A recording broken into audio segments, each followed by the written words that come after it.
కానీ ఈరోజు రాష్ట్ర ప్రభుత్వం మీద ఉన్న అప్పు 7,22,000 కోట్ల రూపాయల 788 కోట్ల రూపాయలు ఉంది అధ్యక్ష.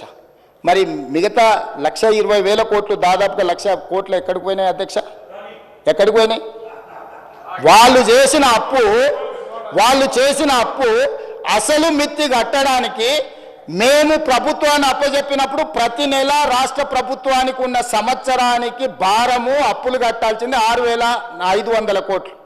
ఇవాళ వాళ్ళు మాకు అప్పచెప్పేటప్పటికి ప్రతి నెల 6,500 కోట్లు. ఆనాడు సంవత్సరానికి చెల్లించాల్సిన కిస్తు ఈరోజు ప్రతి నెల చెల్లించాల్సి వస్తుంది. 1,27,000 కోట్ల రూపాయల అప్పులు తెచ్చి మేము గజ్వేల ఫామ్ హౌజులు కట్టుకోలే, జన్వాడలో ఫామ్ హౌజులు కట్టుకోలేదు, మోయినాబాద్లో ఫామ్ హౌజులు కట్టుకోలేదు, లేకపోతే ధరణిలో మేము భూములను కబ్జా పెట్టుకోలే.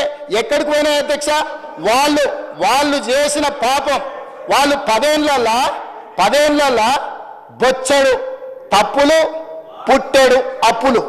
వాళ్ళు చేసిన తప్పులను సరిదిద్దడానికి, వాళ్ళు తెచ్చిపెట్టిన అప్పులను కట్టడానికి, అప్పులు కట్టడానికి మళ్ళీ అప్పులు చేయాల్సి వచ్చింది అధ్యక్ష. వాళ్ళు చేసిన అప్పులకు మిత్తిలు కట్టాలంటే మళ్ళీ బ్యాంకులో పోయి తేవాల్సి వచ్చింది అధ్యక్ష.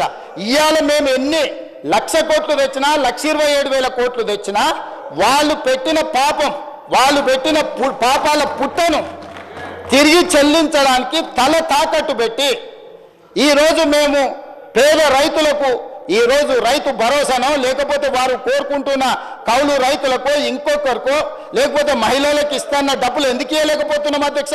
ఫీజు రియంబర్స్మెంట్ ఎందుకు సమయానికి ఇవ్వలేకపోతున్నాం? హాస్టల్ల బిల్లులు ఎందుకు సమయానికి మేము కట్టలేకపోతున్నాం?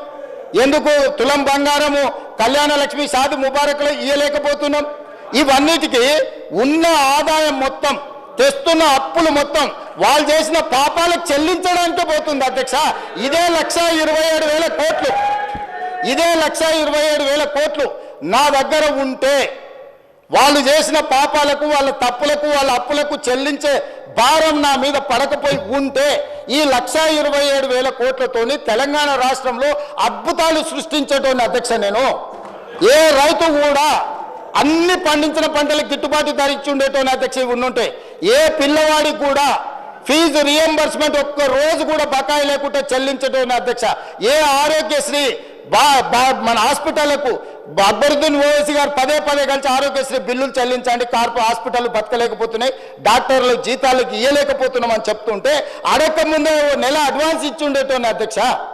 ఇవాళ ఈ రాష్ట్రంలో సంక్షేమ పథకాలు, అది రైతు భరోసా కావచ్చు, లేకపోతే రైతు రుణమాఫీ కావచ్చు, లేకపోతే ఫీజు రియంబర్స్మెంట్ కావచ్చు, ఆరోగ్యశ్రీ కావచ్చు, లేకపోతే పేద ప్రజలకు ఎన్నికల్లో ఇచ్చిన 6 గ్యారంటీలలో ఏదైనా ఒక గ్యారంటీ ఆలస్యమైందంటే ఆ పాపం ఈ పాపాత్ములదే అధ్యక్ష. ఈ పాపాల భైరవులు రాష్ట్రాన్ని అమ్మేసి, కోకపేట అమ్మిరి, ఔటర్ రింగ్ రోడ్ అమ్మిరి, హైదరాబాద్లో భూములు అమ్మిరి, హైటెక్ సిటీ అమ్మేసిరి, ప్రతిదీ అమ్మేసింది అధ్యక్ష. వైన్ షాపులు లాస్ట్కు మన ఏమంటారు మన బలహీనతను కూడా 6 నెలల ముందుగానే అమ్మేసుకున్నారు అధ్యక్ష వైన్ షాప్ల పేర్ల మీద. ఒక్క వైన్ షాప్ ఇస్తామంటే 100 అప్లికేషన్లు తీసుకున్నారు, వాళ్ళ పైసలు కూడా వాపసు ఇవ్వలేదు అధ్యక్ష. పాప ఏదో వ్యాపారం అవుతుందని వారు 50,000 కడితే 1,000 కోట్ల రూపాయలు అవి కూడా కొల్లగొట్టి, అంటే వ్యసనాలు ఉన్న వాళ్ళను కొల్లగొట్టారు, వ్యాపారాలు చేసిన వాళ్ళని కొల్లగొట్టారు, 60 ఏళ్ళు మనం సృష్టించిన సంపదను కొల్లగొట్టారు, కాంట్రాక్టర్ల పేరు మీద కొల్లగొట్టారు, బ్యాంకుల పేరు మీద. అధ్యక్ష, ఏమైనా అప్పు తెచ్చుకుంటే మిత్తి అనేది అడుక్కుంటాం మనం. అరే తక్కువ చేయబా మిత్తి, ఎట్లా ఇట్లా అయితే అని. వాళ్ళు తెచ్చిన అప్పు ఎంత రేటుకు తెచ్చినరో తెలుసా అధ్యక్ష? 11.5%. ఉరి తీసినా తప్పు లేదు అధ్యక్ష.